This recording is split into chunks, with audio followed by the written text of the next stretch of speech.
Okay, Bismillahirrahmanirrahim. Assalamualaikum dan selamat pulang ke tanah air saya ucapkan kepada Tuan. Okey Tuan, boleh tak Tuan kongsikan sikit pengalaman Tuan menaikkan umrah bersama Dia Travel?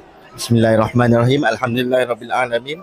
Salatu wassalamu ala asyrafil anbiya'i wal mursalin walhamdulillahirabbil alamin. Amma ba'd. Jadi bersyukur kepada Allah Subhanahu Wa Taala, kami berkesempatan untuk menunaikan ibadah umrah dengan travel Dia Travel.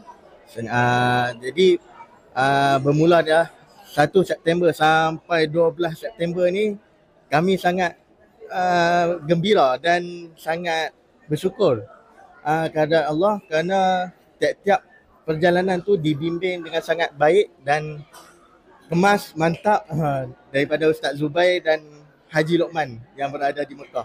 Tiap-tiap slot, tiap-tiap tempat akan diberikan detail, penerangan yang detail daripada Ustaz Zubair. Tunjuk ajar daripada Ustaz Zubair yang sangat baik. Diceritakan sejarah A sampai ke Z tiap-tiap tempat ziarah yang kami pergi di sana. Alhamdulillah.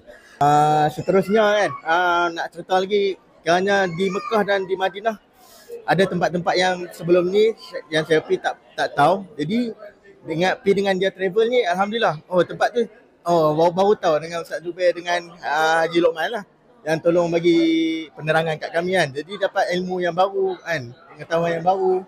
Jadi sangat-sangat terbaik lah pengurusan Dia Travel ni. Alhamdulillah. Barakallahu fikum, insyaAllah.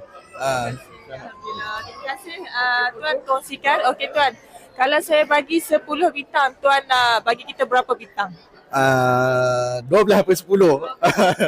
Lebih. Alhamdulillah. Terima kasih.